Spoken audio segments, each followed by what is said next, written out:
Today we are going to do awesome sauce burgers. And the first thing that you need to do is get you a small bowl, because you're going to mix the sauce in here first, and then we'll add it to the meat. I'm going to do these in the oven. I've got my cookie sheet in a rack. I'm just going to do them in the oven. Normally we cook our burgers in the oven. The fried, on the skillet on the stove kind of make a mess. Even with a lid, it still just makes a mess, so it's just easier. And then the only other option you would have would be grilling, which I would love to do, but husband's not here, and I'm not real good at that. Alright, so first things first, let's get the sauce together. You're going to need some teriyaki sauce, some honey mustard dressing, and we always use Ken's. It's like our favorite. The teriyaki sauce I just got from Aldi, so it wasn't anything special. And I also got hot sauce from Aldi's, but you can use anything. It's fun. So you're going to need, we're going to double this recipe. So I'm going to need about 4 tablespoons of honey mustard. And I can eyeball it, I think. There's about 4. And I'm going to need 4 tablespoons of teriyaki.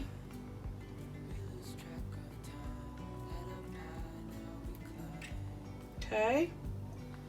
And 4 tablespoons of hot sauce.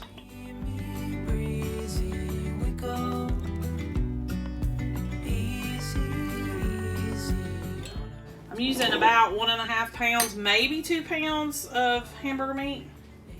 You take your hamburger meat. It's already thawed in here in this mixing bowl.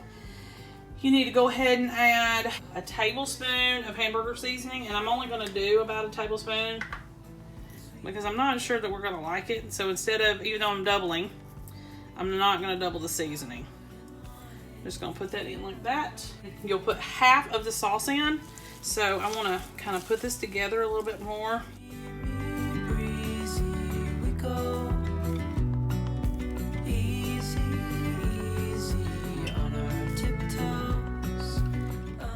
Put half of the sauce in.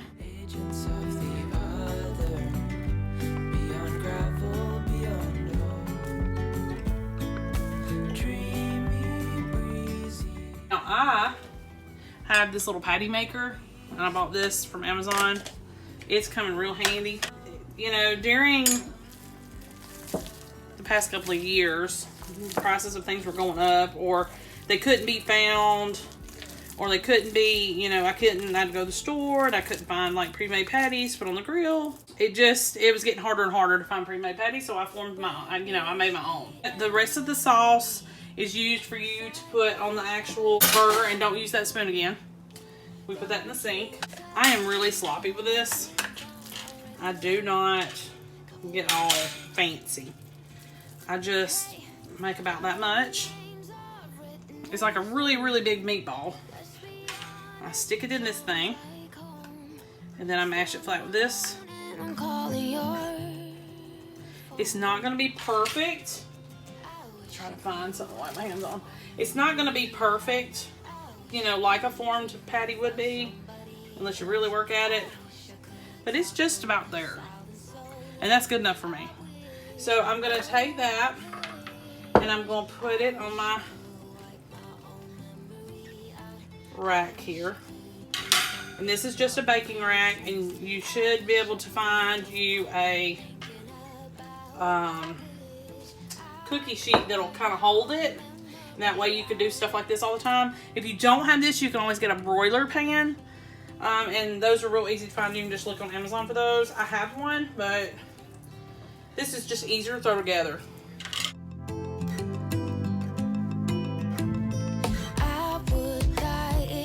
Saw you now. Dreams might turn into something real. Don't you give me that look, take a bow, already know. Now you gotta go. Hey, now that our names are written in stone, let's be honest, sounds like home.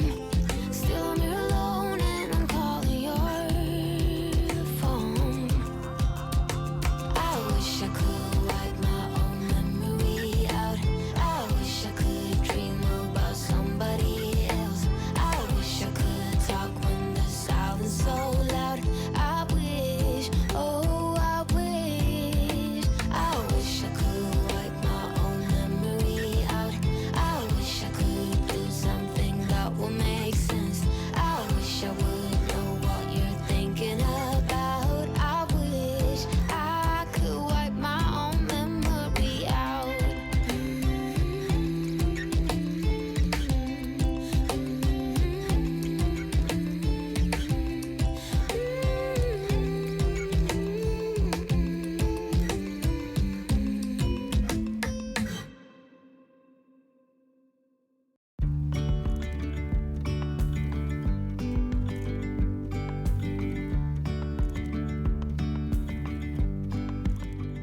I was able to make about 9 burgers. This was kind of tiny, but they're gonna shrink. So, and these are full fat, so they're gonna make a mess. But that's why I have this pan, is to kind of help these two things together, to kind of help raise them out of the fat that'll be left behind. And that is it. And you can actually, like I said, put these on the grill. They would probably taste great on the grill. All right, I'm gonna put them in the oven for about 350. And I may have to flip them. It just depends on how they look, but usually I have to flip them at least once. All right, I'll see you back here in a few. Okay, y'all, we're all done. This is a cheap way to still have burgers without buying the preformed patties that cost a lot more. It tastes great, and my family's gonna like it. And I paired it with some seasoned fries, and that's it. That's all we're gonna have for tonight. Hey y'all, today we are going to try another new recipe. This is called firecracker chicken thighs. And right now I'm trying to get the sauce ready for y'all. It's gonna be super simple, and you should be able to handle this on a budget, no problem, because we're gonna use a lot of your staple items. You should always keep, you know, flour, sugar, spices, condiments on hand, especially the cheap ones like hot sauce. And it can be a cheap hot sauce. It doesn't have to be anything expensive. This one I bought for like $2.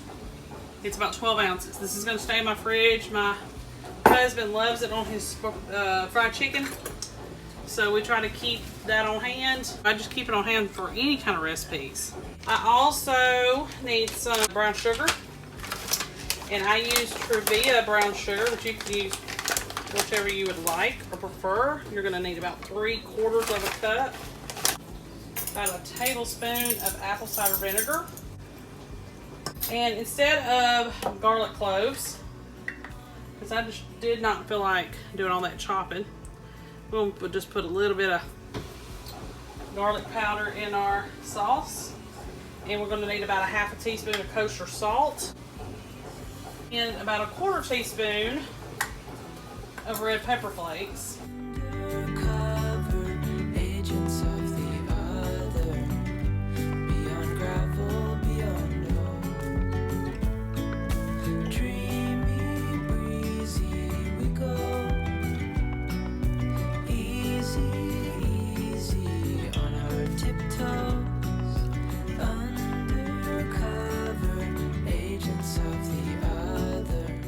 So we're gonna let this cook for about 10 minutes so it thickens up.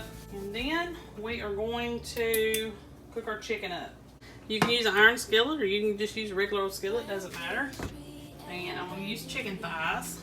Side by friends I need. Don't you tell me that you're in town, I already know. Couple days ago. I'm gonna go ahead and season this with salt and pepper. I ran out of paper towels, so that's why I'm not doing it exactly like I said. Cook this up just a little bit for about 5 minutes. We need to try to cook this most of the way through. I'm gonna do this a little bit different. I'm not gonna put it in my iron skillet because I don't want to ruin my iron skillet. Make a big mess. We use this. It's a 9x13 baking pan. I'm gonna use this. I sprayed it lightly with some spray. I'm going to put these over. Memory out. I wish I could do something that will make sense. I wish I would know what you're thinking about. I wish I could wipe my own memory out. So the sauce that you make is not really gonna make that much.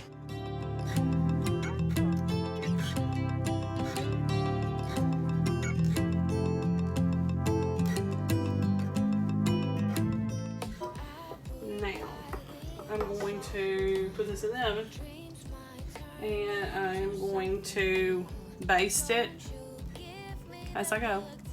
So you're going to take the sauce that's in the bottom of the pan, you're going to baste the chicken as it cooks, and then once we get to right before it comes out of the oven, you're going to pour the rest of the sauce on it.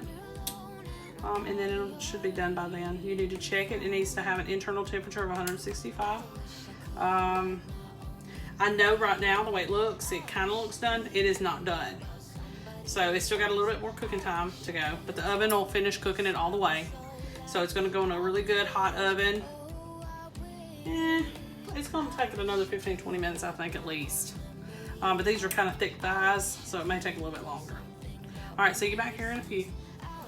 Okay, y'all, so I opened the oven about midway through the cooking time in the oven, and I basted everything, and I poured the rest of the sauce on top, and I basted it maybe a couple more times before I took it out of the oven finally.